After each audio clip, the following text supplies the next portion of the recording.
I just straight up like said like, I don't know what the right move is here. Can I kiss you? If I just had a dead body in my apartment, like what would you do? I'll be like, I don't know what to do with this. I really would just freak out. You gotta be a little more selfish. Like, you have a life too. You have feelings too. And like, it's not your job to make sure that that person's okay. It's nice of you to try. Live in a giant walnut. Carve a little house inside the giant walnut. Have a little pickaxe. And go out searching for ores. Oh, I think I've read this book, James and the Giant Walnut. That's correct. Okay. I'm gonna need to side saddle this then. Declare. Oh, welcome to another episode of the SmoshCast. Today's a special episode, I would say. It is. We're calling this Smosh Advice. Our writer Ryan wanted to call it Smosh Vice, but then we were like, Vice News? What? Yeah, I was very confused. And shout out to Talkspace and Wix for sponsoring this episode. So today I am joined by hello, I'm Ian Hecox. I'm joined by my fellow advice masters, Courtney Miller and Shane Top. Hello. Hello. We both went to college for advice online through Twitter questions, and now we're ready to throw our totally qualified advice over your ears. That is correct. So we not only are, but look extremely professional today. Oh, yeah. Speaking of looking professional, Courtney's going to a premiere tonight, and you got to hit the red carpet. Your hair looks great. However, to save the volume, what are you doing right now? I just wish there was podcast headphones that were like very, like they were nice to your hair. Like just AirPods. Pretty much. Noise canceling AirPods would be great. So I'm doing this to keep that volume and so that it doesn't squish on the sides. Yeah, she looks like a Who from Whoville. Her hair is completely horizontal. I've got it all pushed to the front. You look like you're doing a cauliflower cosplay. That's fair. I'm Strawberry Shortcake. Yeah. Or just like the lady from the Hunger Games. It's like... Yeah, yes. Primrose Everdeen. Yeah, you're definitely a District 1 type bitch. Oh, yeah. Always have been, baby. District 1, bitch. You're looking very District 1 today. My mood is always District 8. I feel that. I never read the books. Mine's very District 12. It was a good movie. Which one was the one District... Very good movie. Or you could do District 13. Wasn't that Or was that District 13? That's the very end one. No. I'm thinking the alien one. I was thinking the French parkour District movie. 9? Oh, I thought you were talking about the alien movie. Oh, there's so many district There's movies. too many districts. Too many Simply districts. too many districts. Too many districts. Too many districts in this hoe. All right. Hey guys, before I get too deep into it, we have some new merch. Courtney's rocking the rainbow hoodie right now, looking fine. And Shane, what are you rocking right here? I'm rocking the Tinder for Hot Dogs t-shirt, which you can get right now. And if you wear it, you will be prepared for the coming Tinder for Hot Dogs apocalypse, which will be a great affair. It'll be a joyous apocalypse. It's an Armageddon of happiness. And if you wear the shirts, you will be prepared for it. Shane, that's enough. That was a lot. If you wear the shirt, you'll be God. Do you have anything to say about the rainbow hoodie? I love it. It's actually great. See, Shane, why couldn't you just summarize Tinder for Hot Dogs in that amount?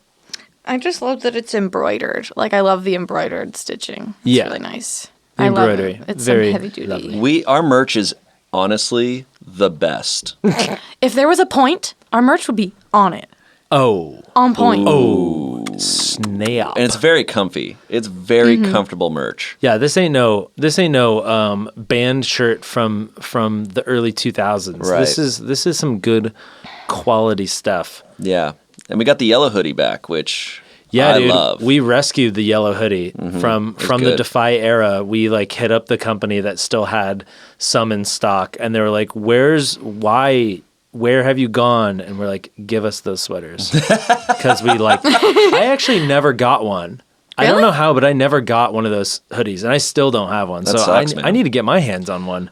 I've had one for so long. We went to Twitter and asked you guys, do you looking for any advice from these three idiots? And let's just jump right into it. Shane, since you are the closest to a therapist that we have here, being that you almost have a psychology degree. Yes, I am beginning my final psychology class in the next couple weeks. Forensic psychology. Good job. Oh, so it's like...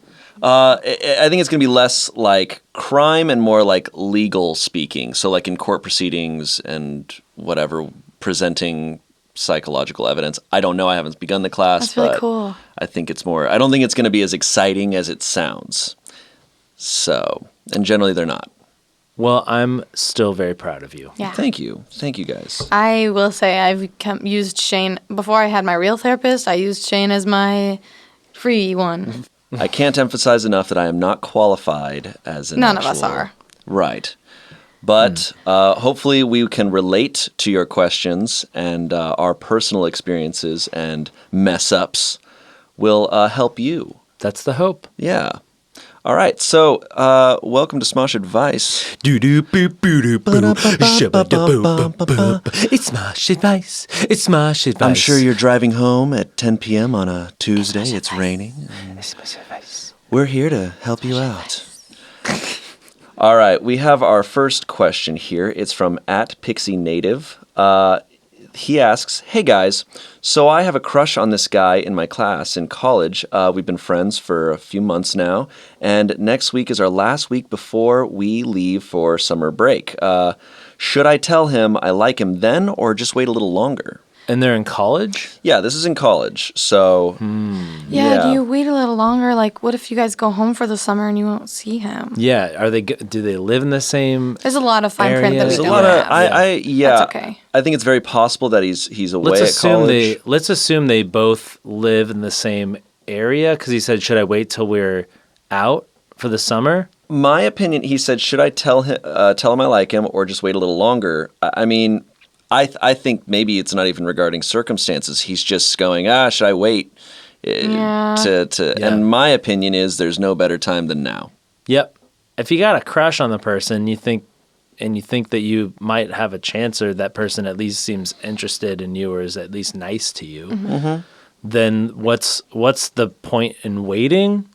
Yeah, especially I think in a situation like college, I think it's fine, to take those risks. If you're in college, I'm assuming you're young. If you're, you might as well go for it.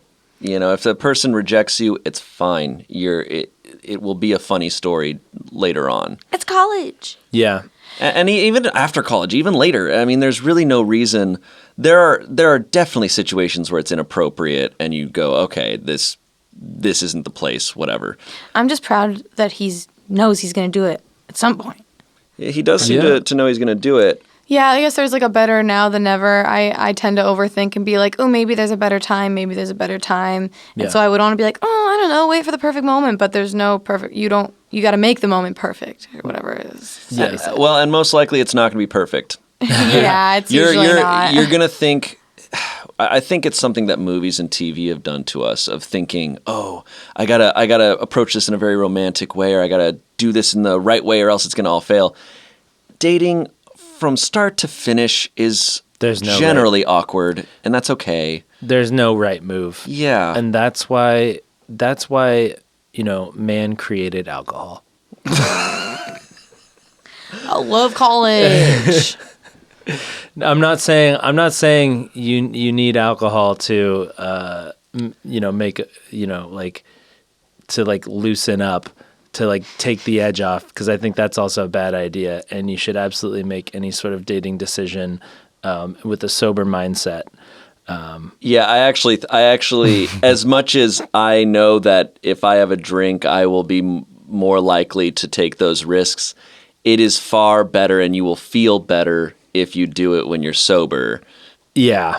And I think you're under 21. Yeah, of course. But 3 years into college, so that's for sure. Probably 21. I think, a few times that I have sort of made the first move, I had maybe a drink. Mm-hmm.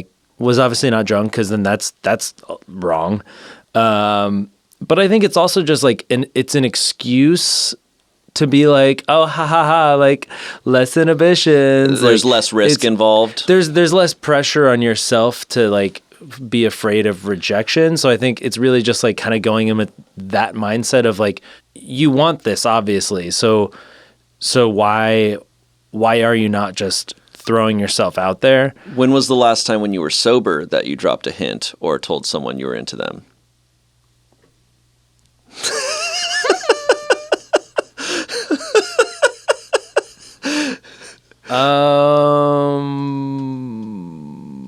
Buddy.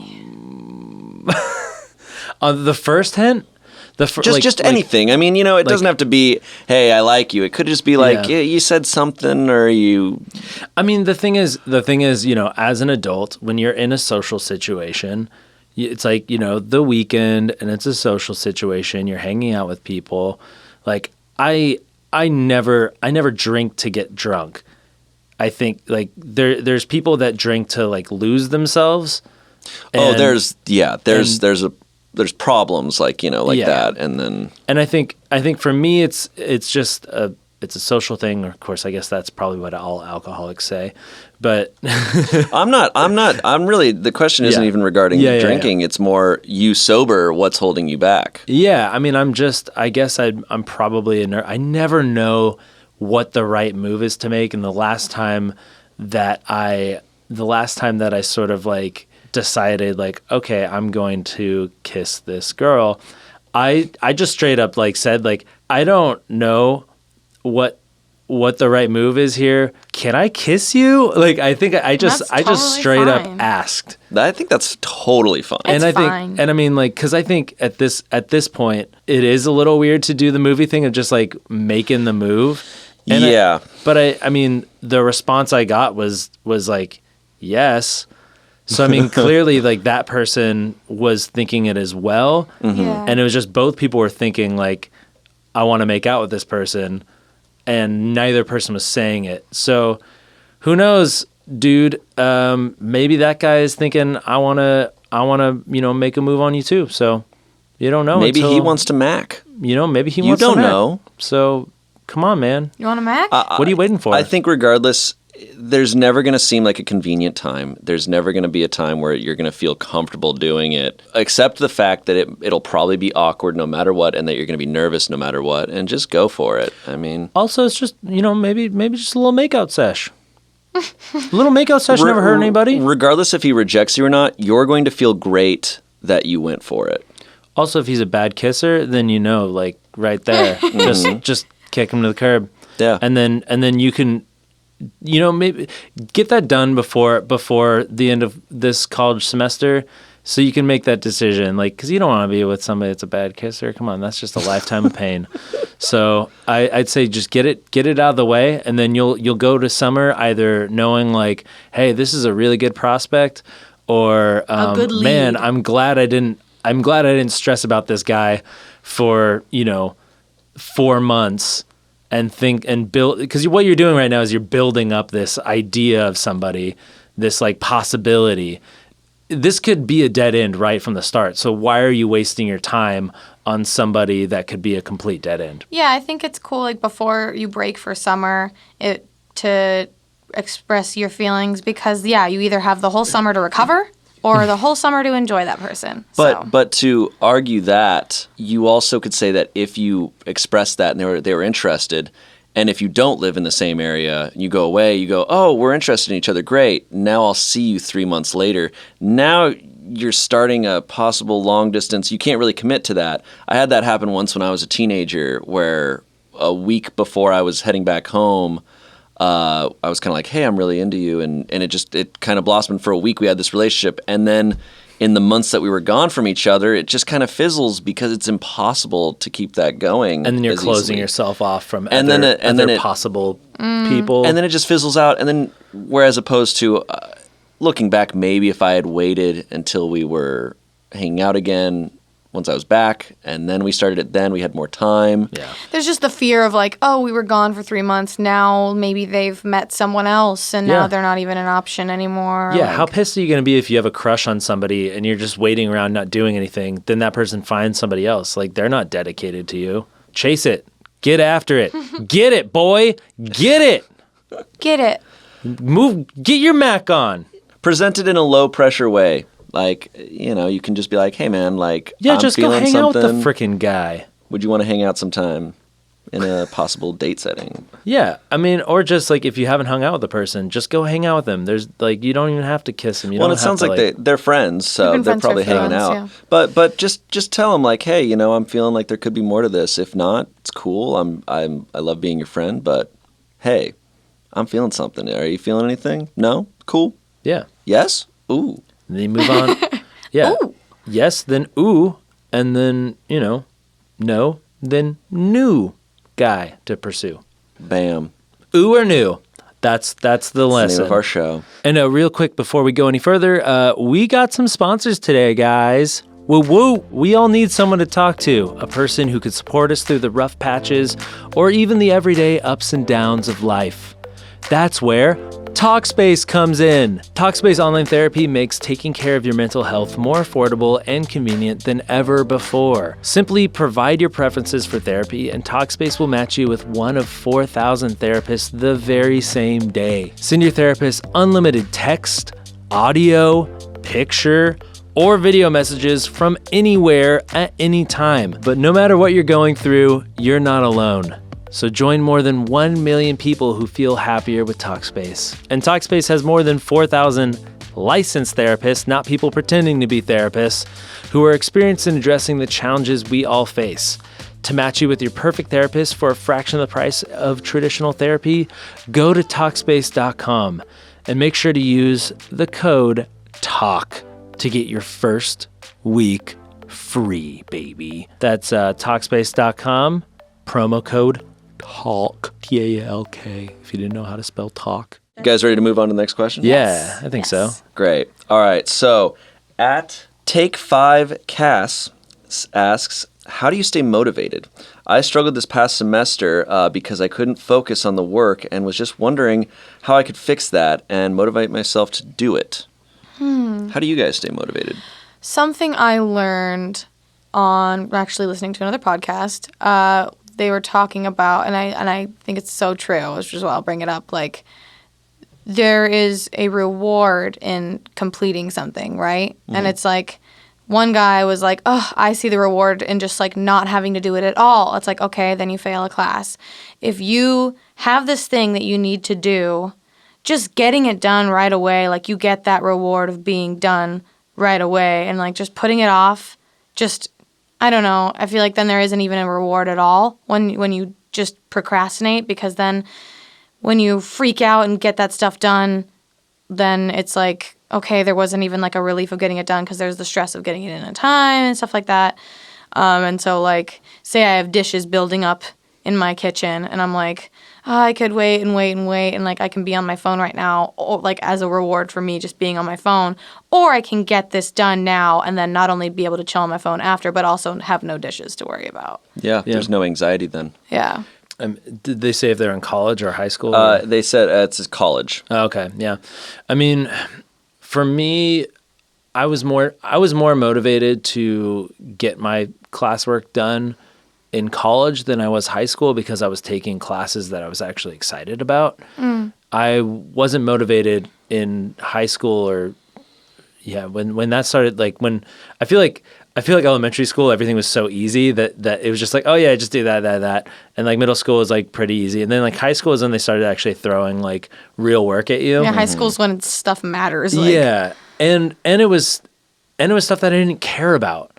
Like I didn't care. I didn't like the curriculum. I thought it sucked.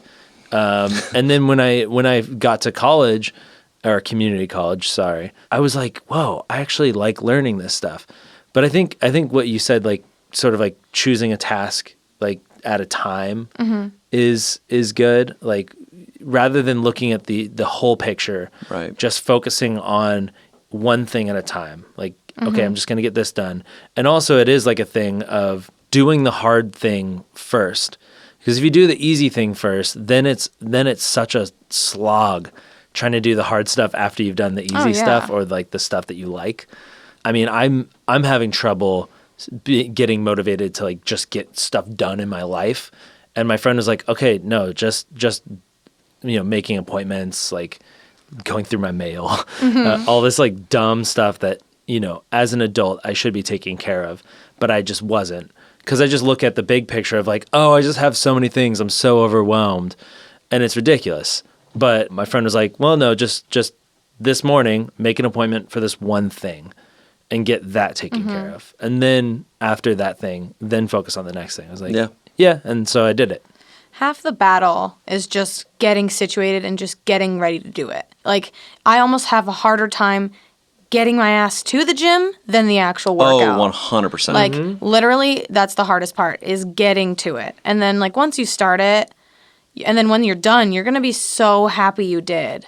Like, just sitting down. They have those lo-fi beats to study to and stuff like that. Those make me feel super productive. And those, like, get you moving. And like, there's, like, exterior things that can help you just sit down and focus as well. Yeah, I mean, the big thing is just discipline. And that's something that I, like, struggle with. And whenever I wake up early to run, the hardest part is just getting my feet out of bed onto the ground. And sometimes I just have to tell myself discipline. Like, I'm like, discipline. Because if I'm not disciplined with that, then I'm just going to, complain like later on, like, oh, I feel just sluggish and I feel fat because I didn't run. And then, that just kind of snowballs. And then I go a week without running. And then also when you fall out of like habits, it's a lot harder to get back. Oh, of course. I feel like Shane, you're very well like self-disciplined.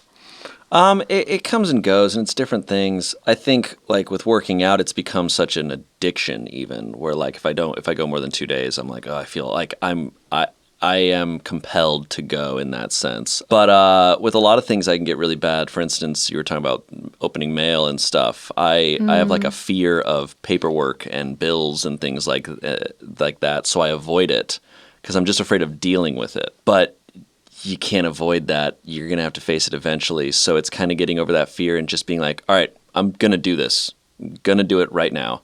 And I think for me, I've gotten better at some things. Like, there were some small habits I wanted to form that I've been trying for years, like stretching every day, just for like 10 minutes. Or like, I wanted to get into Duolingo and just like practice to get some conversational Spanish down. But I always go like 5 days and I drop off of it.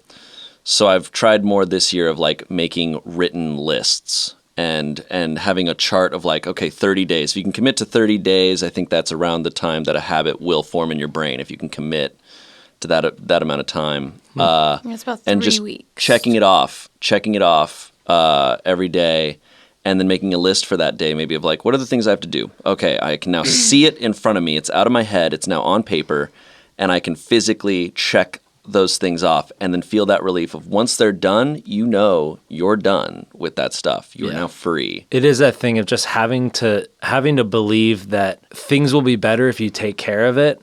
It's the same thing with like, if you sort of make a pact to eat better. It's like, look, yeah, it's hard. Like, because I love chocolate and I love just crazy foods that just so happen to not be great for me.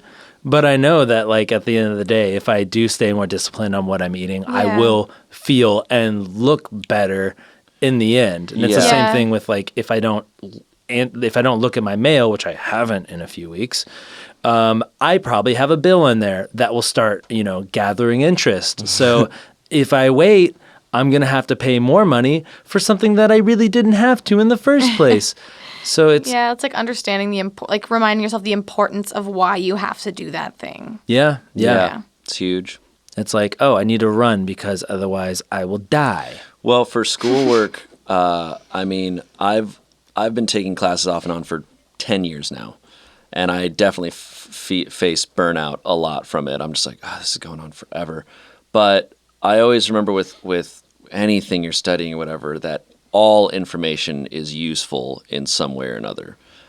So any class, even if it's an elective that you don't like or whatever, there is some use to that of you're learning something about this world that you live in, and that's cool. And there's so many different facets So I was so bad in school. Like homework, that's why I love this job so much, because for the most part, I can leave my work at work and go home, and like other than like reading lines and stuff like that, like I feel like that's nice, because school, I hated that I had to go home and still be at school, and like it's rough.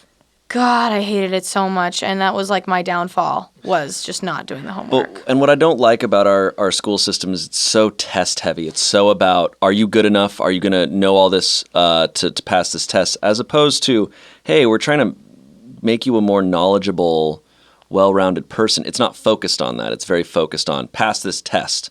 And then after that, you don't need that information. Don't focus on, I say don't focus on that. Focus on learning the things that you're interested about within those classes.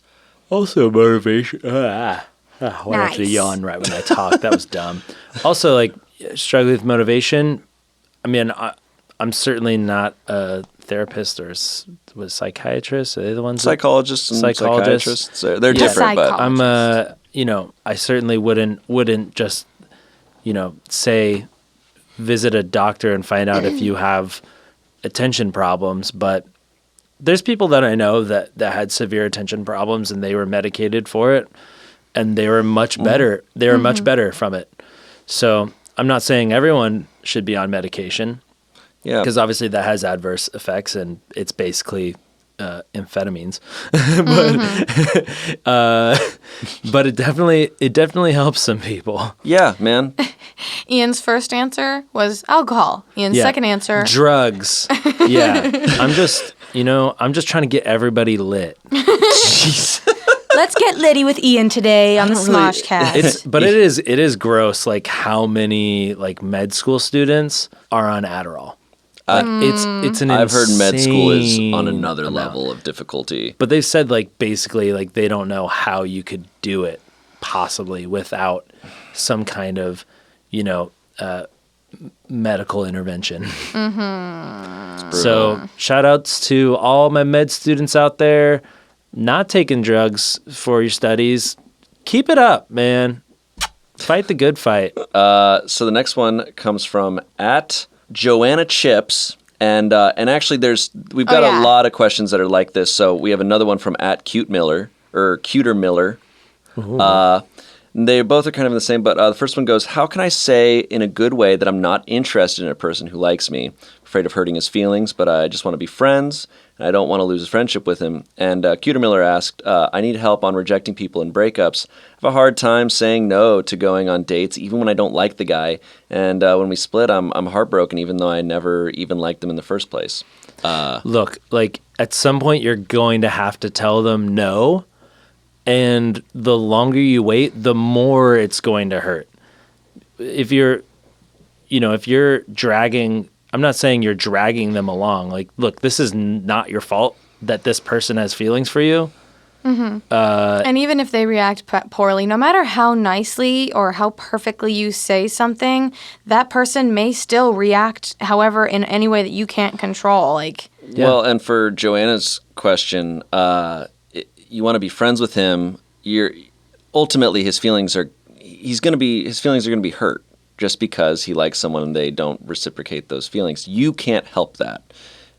You can't control how he feels or determine how he's going to feel, no matter how you present it. How he chooses to deal with those feelings. So if he decides to be a jerk and be a nice guy and flip on you, then honestly, I don't think he's worthy of being your friend. Yeah, I would say like saying something like, I've just really enjoyed our friendship that we've had. I wouldn't want to change it in any way. Like that kind of wording of just like, yeah, I really just like enjoyed our friendship and I don't think I see us moving to that point. I can see how it's tough if he's not being direct enough for you to reject him. If he's just dropping hints, I can see how that could be difficult. An easy escape route that I've taken and people tend to take when they're rejecting someone like that is saying like, I'm not ready for that, or like, I don't see that right now. And it's like, but that can be stringing a person along. You don't want to be like, I'm not ready. And using any type of like time constrained rejection is just going to seal you for like another later death. Because it's a partial lie. You really have to be definite. You can't say like, oh, I'm just not feeling it right now. Or I think you really have to be, and obviously, like, I'm saying this as a guy. I know as a girl, there's if you're a girl and it's a guy that's interested in you, I totally understand that there is there's always that risk of violence or an outburst or something more often than a guy rejecting a girl. Although I'm sure that is possible too. I understand that rejections can't always be smooth. And also, if that person is a friend and they're trying to be more than friends, you might need to reject them and also give them some time apart from you. Helps. Because I know a lot of guys that have been like, oh, that's totally fine. We could totally be friends. And then like a month later, they'd be like, I love you. I am in love with you. And so sometimes you just have to completely drop them or just be like, yo, find some time. And then maybe give them the time to find somebody else to obsess over. And then maybe they can be friends with you later. Just time in general will help them realize, like, because if your friendship is just as important to that guy, then he'll understand too and be like, yeah, okay, just time will help him realize that priority too. If the friendship isn't that much of a value to him, like he'd more rather be more than friends and he doesn't care about the friendship aspect anymore, then that's maybe not that great either. True. With breaking up with somebody, I know that, like, it hurts. In high school, like one of my first time breaking up with a guy, I was crying so much, and it was just straight up because, like, I just didn't feel the feelings that I thought I did, and, like, I was crying, like, so much, and it was just because, like, I felt terrible that I was doing that to them. Like, I made them feel like I did like them, and all of a sudden I'm ripping that carpet out from under them, and, like, it just doesn't feel good. It's like extreme empathy, and like you don't want to do that to somebody, but you have to. Otherwise, you can't just stay in a relationship and let it happen. Totally. I mean, been there as well. And look, I've been rejected many a time, and it hurts, but then you get over it, and it's totally fine. He will live. He should be completely fine. And you gotta rip the Band-Aid off. If he reacts to it maturely and he's able to be your friend, then hey, look, that shows that he's really a valuable friend. If not, then I really do question if he's worthy of friendship. Yeah. Right now. Definitely. Maybe, he needs some good growing up to do. Definitely be on the lookout for the, yeah, that's fine. We could totally be friends. Yeah, totally. And then if they continue to be like creepy and weird around you, then just like. Or even just genuinely like don't understand that like the no is a permanent no. Because I've been in that situation before too, where I'm like, I actually like maybe did the not ready thing, and that was like an oopsie doopsie. Yeah. And that person was like, for sure, like, no, I totally would much rather, I wouldn't want you out of my life at all. Like, just talking to you in general is wonderful. Like, I totally understand. And then, like, a day or two later, they're pushing at it again. It's like, that's when like, no. So I'm curious, because I've always, any sort of, like, when a girl has said something like that, or I'm not ready right now, or, I'm going through a lot, whatever, I've always taken anything as a complete no. So if I show some interest and a girl's like, I'm kind of going through a lot right now, I don't know if now's the time or whatever, I'm like, cool, you're not, in my head I'm like, yeah, you're not interested and you didn't know how to say it, that's fine. So I almost wonder if I've gone overboard with assuming those hints are completely blocked. I think it's smart. I think I would say to guys to do that, because I think we have a dilemma right now of guys not taking hints and pursuing too much and not taking no for an answer. I'm of the side of, hey, it's okay if we assume a girl's not interested, even if she might be. I think that's okay. It's better than that. In my standpoint, saying I'm going through a lot right now and stuff like that, that's me, like, I'm not interested. Like that, and it's a dishonest way of saying no that I've done in the past. I probably wouldn't want to do that nowadays, but that's definitely, if my friend, like, if you were to be like, oh yeah, this girl said that, I'd be like, oh yeah, probably don't try that. Yeah. I think it's definitely safe to just give them more space than not enough, because then maybe she texts you a couple weeks later and she's like, hey, and you're like, oh Yeah. On the flip side, being the person that's, desiring someone, if you don't get that reciprocation, like, why would you even want to go after that? Like, if you've like, if you've thrown out your line and it came back, with no fish.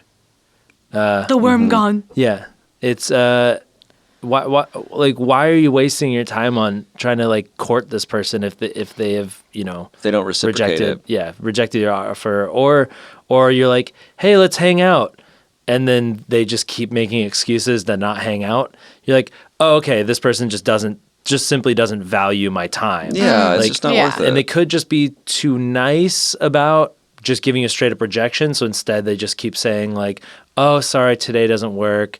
And they're not making an effort to see you. Then yeah, maybe just move on because they're not valuing your time. They're not valuing you as a friend, or they're just being too nice. Yeah. As guys, how do you see the perfect, not the perfect, but like the best rejection of like, if you ask a girl on a date, what's the way to be rejected that is like the least painful for you? For me personally, I'm just not offended if a girl, I totally understand if someone just doesn't have feelings for me or is not attracted to me. That's okay. Attraction's weird. You don't control it. You can't make yourself attracted to someone. So if a girl goes, hey, I'm sorry, I'm not interested, I go, that's great. That is the fact of the matter then. Because I know there's just a lot of anxiety that goes behind saying no. And so like, what's her name? She said, what's her name? She says she'll stay in relationships longer. She's afraid of saying no to dates. Yeah, that was at Cuter Miller, who I think. So, coming from that standpoint, what do you think the best way of saying no is? I don't know. I feel like most of the things I've gone after have been successful. I'm not gonna say like you wait for it to be a sure bet before you're pursuing something. Yeah, because I often do that too. I wait for a good sign. Yeah. To then decide like, oh, am I gonna try to take this a step further? Yeah. I'm blown away by how some guys will be like, oh, she's totally into you, and I'm like, there is no indication of that. Yeah. For me. Yeah. I generally think I wait for a girl to essentially make the first move. Yeah, the last girl that I talked to straight up told me that she wanted to kiss me on like a text. So I kind of just wait. No, she was like next to you and she texted you. What? No. Oh, no. Okay. Like she's like sitting next to you. No. Hey, look at your phone. No, we hung out and then we were talking over text and then she said that and I was like, okay, so there we go. Yeah. There's the confirmation, but obviously it's not that. It's not going to be that easy. It's just sometimes we get a real rough reaction to a no. So I think I know, and that's the problem is that's not on the person rejecting the other person. Yeah. That's on that person being so emotionally immature. And there are, unfortunately, and it is mostly guys, but it's girls and guys that are just not it's both. secure enough to handle being rejected. Yeah, I think at the end of the day, you just got to be a little selfish. Like you gotta. And that's something I've been learning in the last in being year the rejector. Or so. In rejecting someone, is you got to be a little more selfish. Like you have a life too, you have feelings too, and like it's not your job to make sure that person's okay. It's nice of you to try, but you got to look out for yourself. And you don't owe them shit. You're also just telling them the truth.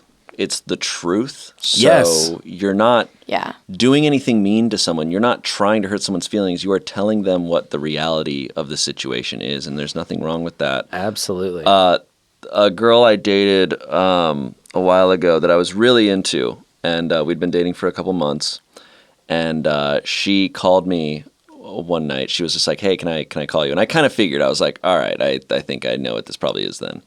And she was kind of doing the thing that you're talking about where she was kind of moving around. She was just kind of like, yeah, I just like, I'm feeling like weird lately. So like, I don't know. And she said something like, she's like, I'm sorry about like this or whatever and blah, blah, blah. Like, and I'm going through a lot right now. Yeah. And so what I said was, I was like, well, if what you're telling me is this, then I'm like, that's totally cool, totally fine. And then I went, if what you're also saying is you're not interested in continuing to hang out or whatever, I'm like, that's also fine if that's what you're saying. And she was like, yeah. And I was like, oh, thank God. And I was like, that's totally cool. Please. Because I was just like, we had similarities in that regard. And I was like, I can put myself in her shoes right now. And I'm like, this is exactly what I'd be saying. And this is what I would hope that person said back. And so I was like, look, if that's the case, it's totally fine. Yeah. And then, and it was totally fine. totally great. We still respect each other. She's a cool person. We have moved on, and it's all right. You live another day. And I'm glad it all happened. It's fine. Yeah. So that's Was life. it fine, Shane? It really was fine. I was sad. Look, of course my feelings were hurt. I was bummed. Like for a week. And then you get over it because especially when you know for sure, when you get a definite, oh, this is over, then you get to really move on. You get to be like, oh yeah, it's done. Yeah. Cool.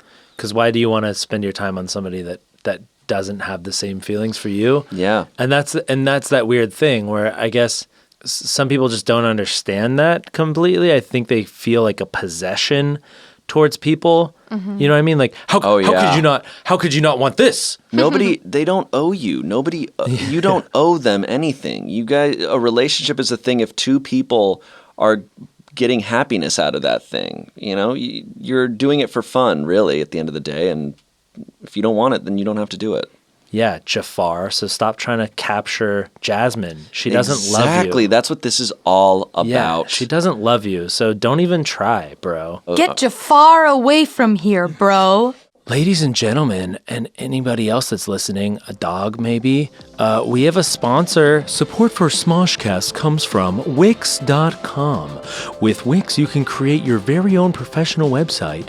Choose a template you love and customize it by adding your own text, images, and videos. And with hundreds of intuitive design features, you can tell your story exactly the way you want. Want even more for your website? You could easily start a blog, launch an online store, or create an event. Share everything in a click on social media and drive even more traffic to your site with SEO tools to get found on Google. Wix has all the tools you need to create the exact website you want. You can even create a beautiful website while listening to this podcast. Over 150 million people choose Wix to create their website, so create yours today. You can get started right away by simply going to Wix.com, that's Wix.com, promo code SMOSH to get 10% off. That's Wix.com, promo code SMOSH to get 10% off. So go do that right now. All right, so next question. At Charlie Huggins asks, how do I overcome the fear of going to therapy? Oh, wow.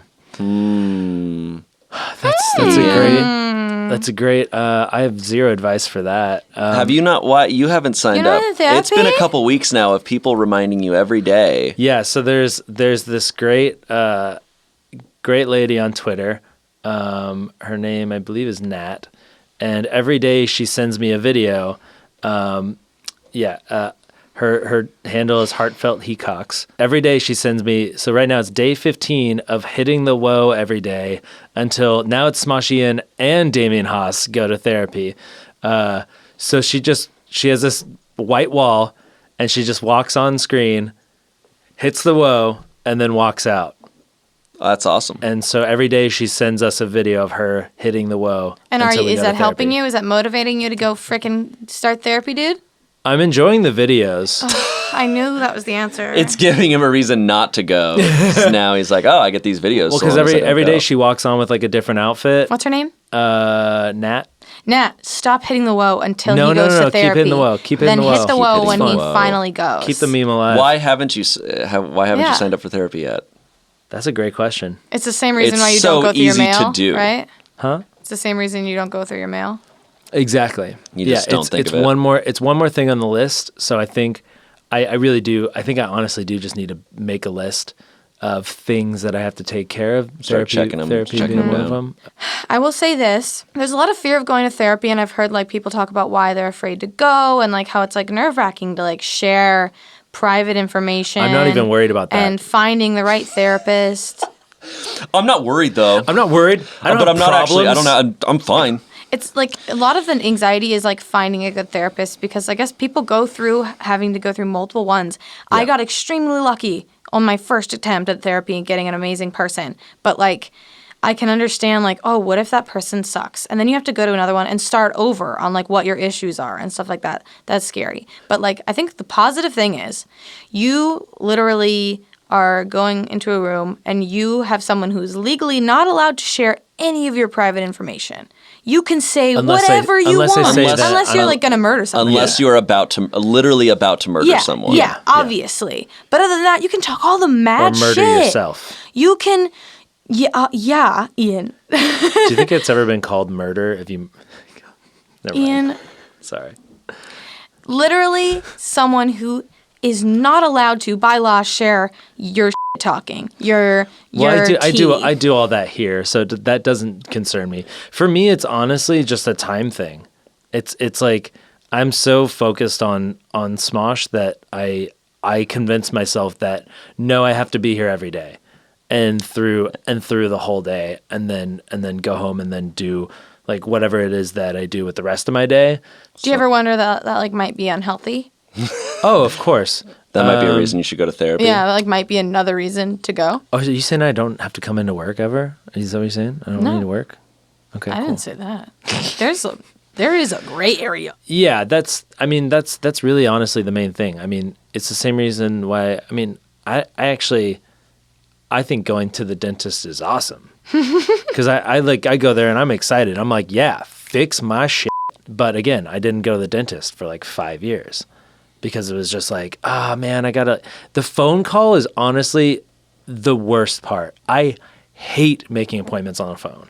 Hate it. It's not fun. I don't know. It's just, there's this, maybe it's some sort of anxiety that I get to in therapy, but I hate that phone call and just like trying to like look through my calendar and find like a time slot and being like, I don't know this dentist. I hope they don't mess my teeth up. There's a lot of like fear of what ifs. Of course, yeah. And that's going to hold you back no matter what. That's something one of the first things is like I kept mentioning fear like so much in my therapy. Every time I was afraid of this. Mm-hmm. And then she'd be like, well, why?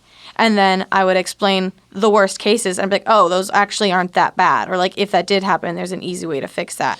So it's like fear, like, and my mantra that has been, it's literally on my phone as like my background, to just detach from outcome. Like, just do it. Just go. It's small things in therapy that will blow your mind. For me, it was after a couple sessions, my therapist, I was talking and I was just like, yeah, I should feel like I should be doing this and I should be doing that. And she was like, you're saying should so much. She's like, replace should with want and see how that makes you feel. And I was like, whoa, okay, that's actually huge, because now instead of it being this obligation, if I'm saying, oh, I want to go to the gym tomorrow morning, I'm like, if that doesn't feel true to me, then I can now see my whole life in a different perspective. So stuff like that, man, it's the small things. It's things that you're not going to think you needed to go to therapy for that you will then end up working on. Mm-hmm. But once you get your degree, can I just come to your house? No, because I will not be a qualified therapist. I would need to get a master's degree and probably more. Man. That's going to take you like 30 years. I know. It's so damn long. But Ian, it's not your fault. What? It's not your fault. It's not your fault. Don't do this to me. It's not your fault. Stop it. This advice isn't just for you. It's not your fault. The question, too. But go to therapy. That was supposed to make you break down in tears. I'm just going to hit the well. Guess it didn't work. I'm learning how to I'm learning how to hit the woah from these videos. They're very informative. Our next question comes from @Talene how do you hide a body? Oh, great question. I actually was talking about this the other day. Yeah, I think we were. How to dispose of a body. Yeah. I don't know the first thing. It's luckily not a thought I have often, but every now and then I'll just be like, what if I did accidentally or had to help somebody, if I killed somebody, or... like if I just had a dead body in my apartment, like what would you do? Well, I'll be like, I don't know what to do with this. I really would just freak out. Let's say you killed Hitler, but you know that like you're still gonna get murder charges if you killed Hitler. So you're like, okay. But are you in Berlin? Is he somehow in Southern California? Walked into your apartment. No, he was doing a speaking tour. He was down in Orange County, he was doing a speaking tour. And you decided, I'm going to murder Hitler while he's visiting. Oh, I see you're all fans of my books here. I just happened to be here. I don't know why. In 2019. Yeah, and then you just bam, booped him with a claw hammer. You slap him so hard. gets a concussion and So dies. there you are. Yanked You're to left with the death. body of Hitler. Let's say But there's no people around. You got him off. You got him alone. you followed him. Okay, let's say you have him in your car. You have Hitler in your trunk. It's taking so long. You How do have you- a body. Just How did you kill him? Does it matter? I mean, Yes, it does. Because how you kill him, it depends on how much evidence you're leaving. See, if you're doing like blunt force trauma, This is so much you could setup. be leaving like you splatter. have a dead body, and somehow it's your fault. okay. I suppose- Let's simplify it. You Yeah. have the body. There's no evidence outside of your car. Okay. But there's evidence now in your car because there's just body. Maybe there's some blood in your trunk. Whatever. Or you take him to a kill room, a room that you've set up. Like this so is you too much. Ian, this is there's a dead body. Ian, you need to go to therapy right now. So you covered your living room in plastic wrap, right? Oh my God, you Dextered him? Yeah. So then you invite him over for some tea. No, the death already happened. I want to get past the murder. We have a dead body. We got to hide it. Sure, Okay. it's Dexter death. All right. Okay, yeah, I like to think that it's less planned out than that. Okay, great. So here's what you do. You buy a really realistic mask, right? You steal a car. So you plan some kind of you need some kind of paper trail that's going to lead you in the opposite direction of where you're actually going to leave this body. And so then you either steal a car or you steal plates. And you wear this very realistic mask of a 50-year-old man on your head, just in case any surveillance cameras pick you up at the gas station, whatever. Drive him out to the woods. There's a lot of maybe Oregon. There's a lot of like really Drive deep to forest. Oregon. Well, there's deep forest somewhere out in California. Sir, why did you take this trip to Oregon mysteriously the day of Hitler's death in Orange County Yeah. or Hitler's disappearance? And then you got to decide, like, well, should I bury the body? Like, could animals dig that up? Do you want to instead? Or would they eat it? They could eat it. True. Just feed them to the bears? True, but then remains could turn up True. places. I feel But like the you wouldn't bones want to of drive Hitler- as far as Oregon. Yeah. You'd want to make it a one-day trip so Yeah, that that's your true. alibi is as small of a gap as So possible. if you're doing it from Los Angeles, the forest is actually pretty close. Like you could or drive. the desert. Ooh, yeah, that's true. Just dig a hole in the desert. Textbook hole. Breaking Bad, guys. That's Yeah. true. See, my thought would be, you have dead Hitler in your trunk. Mm-hmm. Take him home. Then you fill a pool, like a kiddie pool, or just So you're enough. saying the acid thing. Just enough, no, with cement. You put them into the cement. You get that cement out. You make a statue of Hitler? different historical figure. Oh, okay. I Make thought him you were look gonna like make a George statue of Hitler. Washington? That'd be No, a- just a normal statue. Maybe a statue of yourself. And Hitler's dead body is inside of that statue. That hide is in plain horrifying. hide in plain sight. That is There horrifying. was like a freaky Disney movie or something that I was feel like that. I feel like when it got hot in the summer, it would start to like seep out. That'd be bad.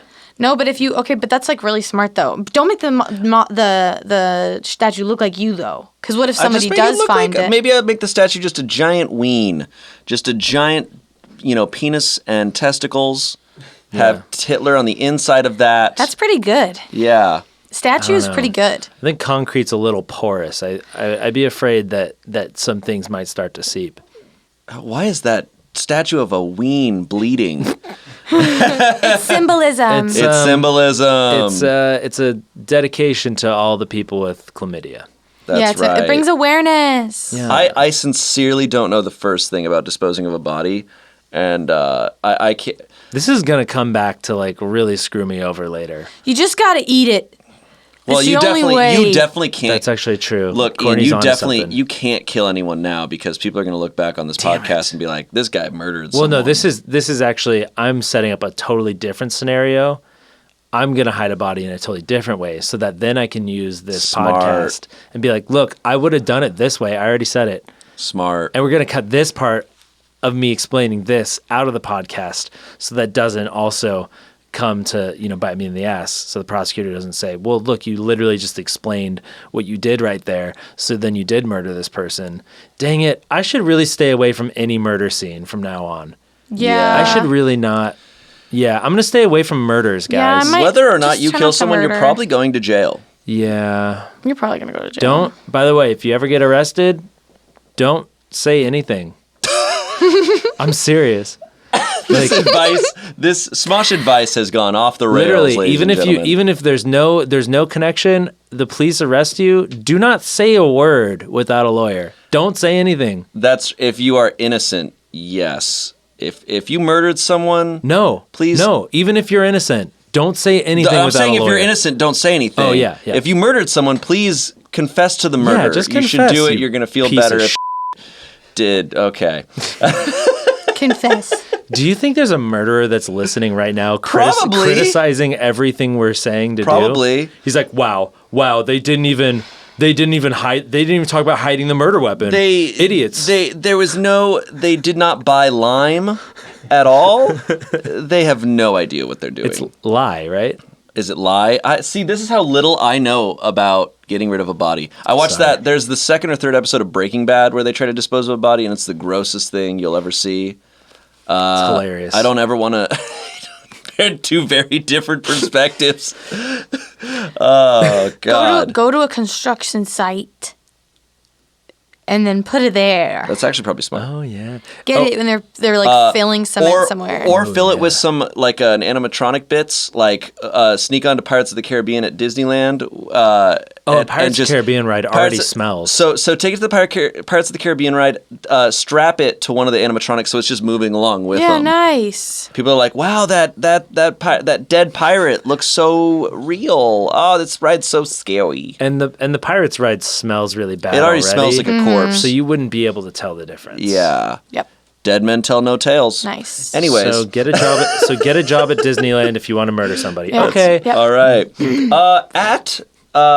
At Psych1216 asks, my two friends really like each other and are perfect for each other, but they're too scared to have a conversation about it. Should I do something?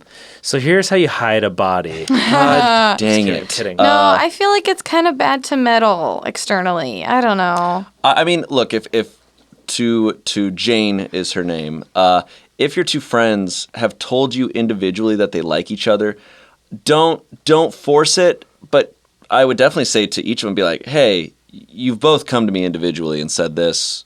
I don't feel bad. Yeah. Saying that, you should they need to make that move. Yeah. For their own sake. But at least, that's a good idea. At least tell each person, like, they said that they like you too. Oh, that's weird. I was going to say grab both their heads and force them to kiss. Now kiss. Kiss. Kiss. And then take them to the Pirates of the Caribbean ride. Strap them to the... No. You know a girl tried forcing Anthony and I to kiss one time? Me. Like legitimately? Yeah. Me. In a vine. She tried to... Oh, you did, yeah. What's this story? I mean, like, I can't get too deep into it, but one time, I want to say we were, like, out... This was out of, like, high school, and for some reason, we were just, like, hanging out, and she's like, I want you guys to kiss, and Anthony and I were like, what? No. And she's like, come on. It's like so super weird. Freaking that's so creepy. Weird. Yeah, girls so don't do that. that. Don't do that even if your friends said that they like each other. But I do like the idea of I mean, if they both said that they like each other, then yeah, maybe talk to one of them about it and be like, hey, I personally don't think there's anything wrong with telling them each individually. Yeah, I think that's great. Hey, the other one said they like you. You guys are both dumb for not doing something about this situation. Yeah. Now go forth and kiss. Now go forth and Keith. You both need to Keith. Please, Keith. Keith Leak? Please, Keith Leak Jr. Keith. At Yeehaw Love that. Asks, how can I start to learn to accept, love things about myself that I'm insecure about? Ooh, I really like the wording on that of how do I start to love the things that I'm insecure about? Because it's not just how am I okay with it or how do I ignore or not worry about the insecurities. Look no further than the girl from Dirty Dancing. Jennifer Grey? Is that? Oh, are you talking about how she got... She was this like big star, right? From that movie. She like blew up. And then she got a nose job, and then she just ended up looking like everyone else. And she didn't get work that much, really? Nope. Did she openly regret it? I don't know, actually. Affinity's saying yes. Did she openly regret it? Later on, she... Later on? Well, yeah. It's like, I think that people discount how much what makes them different. Like, I think the imperfections is what makes people different and makes them look special. Like, I've dated people that had, like, scars, or they had, like, something weird here, or something... weird. But I loved it. I mean, that's what like, it's not the only thing that differentiated them from anyone else, but that's what made them them. Each and every one of us has so many different types of features, some that you could say are negative, some are positive, but those all collected together make you who you are. And if you got rid of the things that you're insecure about, that make you imperfect, then you're just not interesting. Then, I mean, look at any character from any book or movie or TV show, and you don't love these characters because they're perfect. You love them for the collection of different things, and the things that make them imperfect are often the things that make them human and endearing. But it's tough to see that from within your own self. Yeah. It's a big picture thing. Like, insecurities end up building a different type of, like, strength or, like, humbleness in yourself. Like, there's always, like, that girl was ugly in high school, like, and now she's hot. And it's like that. It's like a whole other different type of person rather than someone who was, like, always hot. Like, I definitely wasn't all, like, I like the way I look now. I hated the way I looked back then. And it's like, I'm very thankful for where I came from. And it's like, everyone is always glowing up, whether it's inside or out. And it's like, the flaws bring you to a different type of, like, I don't know, you should wear it as an armor instead of as, like, a cast, you know? Were you ever insecure about your pupil? No, not really. Because I think that's cool. I think it's super cool. It's definitely cool. Yeah. Sometimes in pictures, I think I look a little cross-eyed. And, like, sometimes fans notice it, but, like, that's the least of my worries in terms of, like, insecurities. But I've found a superpower in embracing it in certain flaws because it allows others to find abilities in embracing them, too. And it's, like, sometimes, it's like you said, Ian, like, sometimes what you think is a flaw is something that other people admire, especially in you. Like, I used to be really insecure about my legs. And, like, when I first started on Smosh, people would be like, oh my God, Courtney, your legs, I'm dying. Like, what? And I was like, what? That's so weird to hear. And it's like, we don't always know what's best for us inside. And it's the same for outside too sometimes. And I think a lot of times you realize those insecurities don't mean anything when you find, you know, if you're in a relationship, you find the right kind of person that because I've been in relationships, I'm like, oh gosh, I don't know about this, and they're like, what are you talking about? I love that. Mm-hmm. Yeah, exactly. And it's that kind of like, if you're in a relationship with somebody that, you know, talks down on your sort of insecurities, like, that's terrible. Like, you should definitely find somebody that loves you the way you look. Yeah. You should never criticize someone on anything that they can't change in 5 seconds. Yeah. And also it helps you become a more confident person. And there really is, like, honestly is, like, nothing more sexy than confidence. Mm-hmm. And really, I'm always fascinated by people who are very confident with things that most people would be very insecure about, because it speaks to a strength that is so, so powerful. And there's also a security blanket in knowing you're worried about this one thing. Odds are everyone else is worrying about their own thing and aren't even looking at your thing. Like, they're just so worried about their own insecurities that they haven't even noticed yours. Like, people should put more money on that and more bank on that of, like, I shouldn't worry about this as much as I do because nobody else is. And honestly, a lot of the most unattractive features in people are born out of them handling their insecurities in the wrong way, right? You know, we're often insecure about things that we can't control.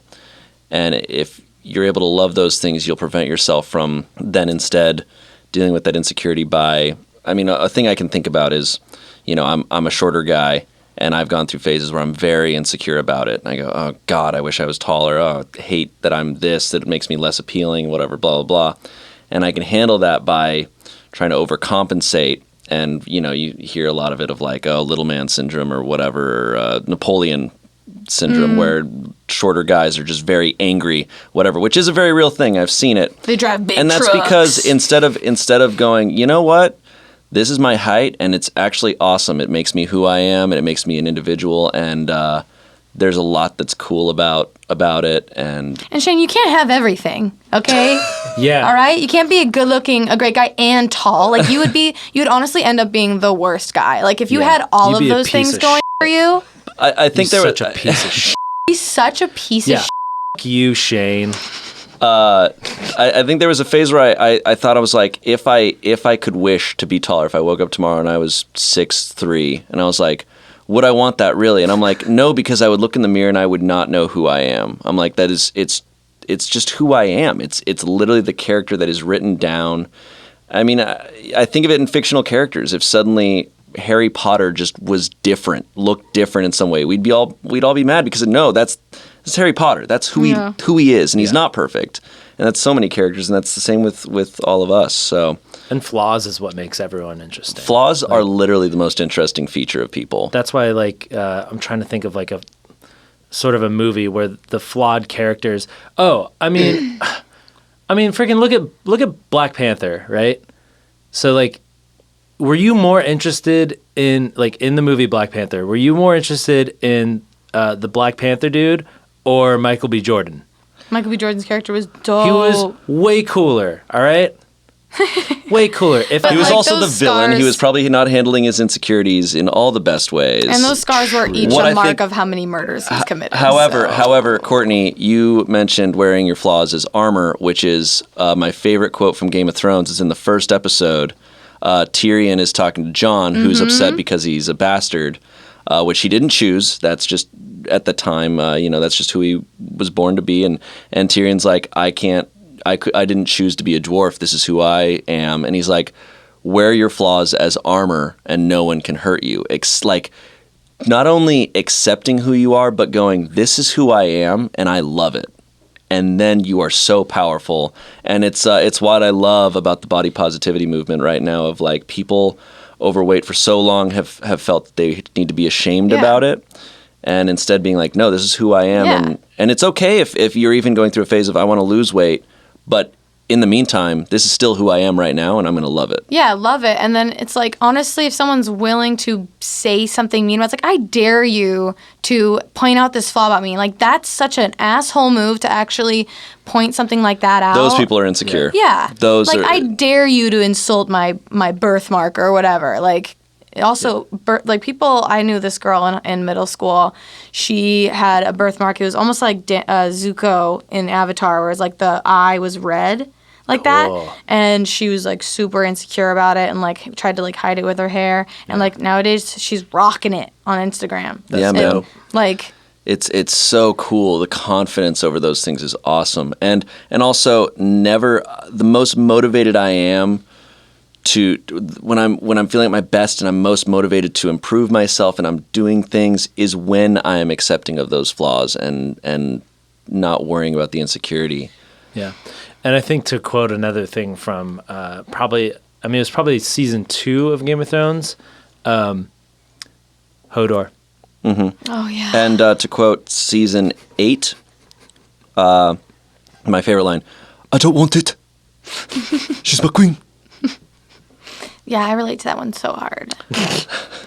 So these next two, or the next one is actually very similar. So it was from @WonderlandDury. I'm a really shy person. It's something that I feel insecure about because people have always told me that it's a negative thing, especially for my age, which is 21.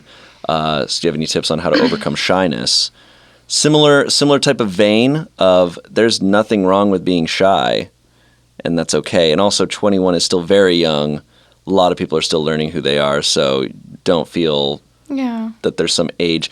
Man, that's the thing that I've done since I've always gone, oh man, literally I've caught myself thinking this past week, like, oh, I'm 27, I should be over this already. I should be more mature about this. And then I just know, and I can look back on the first journal entry I had when I was 15. It was saying stuff of like, well, I haven't had a girlfriend and I'm all this stuff, and I'm 15, so I don't know. It If it hasn't happened now, it's probably never going to happen. And I'm sure there's so many entries over the years where it's like, well, I'm 19, and so don't put an expectation on your age. Mm-hmm. Yeah. Also, I think the shyness could come from, maybe you're just not hanging around the right people. Like, maybe you don't want to talk to these people because you don't relate to them. Mm-hmm. Like, maybe you should find a group of people that share the same hobbies as you. Like, some of the most shy people that I know will light up in a conversation if you talk about something that interests them. Mm-hmm. So maybe you haven't found the right people, and you just, I don't know. Well, and it's a devastating loop when you're insecure. When you go, oh, I'm shy. I'm going to be shy in this situation. I'm worried about being shy. Well, now of course you're going to be shy because you're worried about that. Mm-hmm. Yeah. To know that even if you are in a situation and you're shy and you don't say a word, it's okay. I try to throw myself into as many situations that I can, like socially. Like I don't consider myself, I don't think I'm an extrovert, but I know if I just default to like, no, like I just would feel more comfortable at home. Like I know if I just default to that, I'm not getting life experience. I'm not meeting new people. And so sometimes just throwing yourself into the deep end of social interaction, I mean it really pays off. Yeah, I'm a fan of that as well. I do think it's important within reason to push your limits, and when you go, oh, I feel uncomfortable about this, I think that's when you should do it. I think in the right circumstances, when you feel you want to take a step back is when you should take a couple steps forward. Yeah, because, I mean, you don't know who's going to be at this next thing, or you don't know what kind of conversation you could strike up with somebody. You don't know everything about everybody. I've made some of my best friends at the most random places, like with the craziest sort of circumstances where I just happen to be right place, right time. I was there, they were there, some sort of conversation got, struck up, and it's like, you like that thing too? Oh, let's talk about that, Yeah. So it's like, you really just have to try to throw yourself out there. Yeah. And also there will be those times when you want to stay in and don't feel guilty about that. I don't know. You're 21, so you probably have a job or you don't. But like, yeah, there's ways of practicing being social, like having a job. And it's like, yeah, you're practicing being social and also getting paid. So like, there are little things you can do to like, that are routine situations where you can practice just being outgoing and stuff like that too. Yeah. And focus on what you like about other people, about people you meet. What's interesting about them, your friends, what makes them interesting, because that'll make you more motivated to go out and talk to them, because you'll feel safer. You go, oh, these lovely people, all the cool people in the world. A lot of times when I'm at my most shy is when I get in my head about people are all going to initially judge me, that there's a little bit more aggression, or I don't know, their thinking is more villainous than it really is, and so I get nervous. Whatever. Yeah. Or if you're really shy, just go out to the woods and live life, in a wood cabin. Be a lumberjack. Winnebago Man did it. Live in a giant walnut. Live in a shoe. Carve a little house inside the giant walnut. Have a little pickaxe and go out searching for ores. Oh, I think I've read this book, James and the Giant Walnut. That's correct. Yeah, it's a great book. We have time for one more. Wow. One more boy. All right. Cole Hirsch. Oh, our boy Cole. Cole Hirsch, who used to write for us. Now you can find him on Podcast But Outside, which is hilarious. He asks, how to make money without job? Hashtag Smosh advice. Great question. Yeah. Selfie pics. Well, I mean, Selfie pics. Selfie. Do Take elaborate. Selfies. Do elaborate, Courtney. Sell feet pics. I don't know. Sarah Shower has a YouTube video talking all about it. If you want to watch how to sell feet pics. Oh, sell feet pics. You thought it said selfie pics. Cole's probably listening. Sell pictures of your feet, I guess. I don't know how good Cole's feet are. Yeah, I'm not sure either. I don't think they see much sun. They're not well tanned. Do yours see a lot of sun, Ian? Hell no. Okay. Have you seen my feet? Yes. They're insanely pale. I'd love to foot 5 you guys right They're now. actually invisible. Basically. Ian will take off his shoes and socks, and it looks like he's just hovering around on ankles, Yeah. like some sort of poltergeist. Have you seen that barrel fish that has like the translucent head? Oh, yeah. Yeah, that's yeah, my feet. you are a deep sea creature. Yes, it's translucent. James Cameron took his fancy submarine down to the depths of the Marianas Trench and my found feet were there. Ian. Mariana Grande's Just my Trench. Mariana Grande Trench, and found Ian just swimming around catching tiny plankton with his mouth. So how does one make money without a job? I mean, I guess it depends how you define a job. What is it, a traditional job, or is it anything that you're spending? I mean, like You're getting paid to do something. You're gonna have to do some kind of work. Yeah, I don't actually know. Unless you want to. I mean, even if you're working a sugar daddy website. I think Cole is Still trying to smart. just ask if we can just give him money. Yeah, I think so. I want to go on a sugar daddy website. Should I do that?